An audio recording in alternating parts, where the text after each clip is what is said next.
Dear Papa Mets, dahil sa business tricks mo, nagkakagulo na ang mga tao sa'yo. Yung iba assuming na naglalakad lang, vlogger na.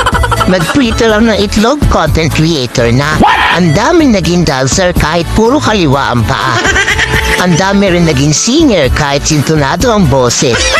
Pati ako naloko sa'yo. Kung sana umabot sa punto na pati ang kan ko kahiya ako sa post kong kung ano-ano para lang mapansin mo. Yours truly, creator mo.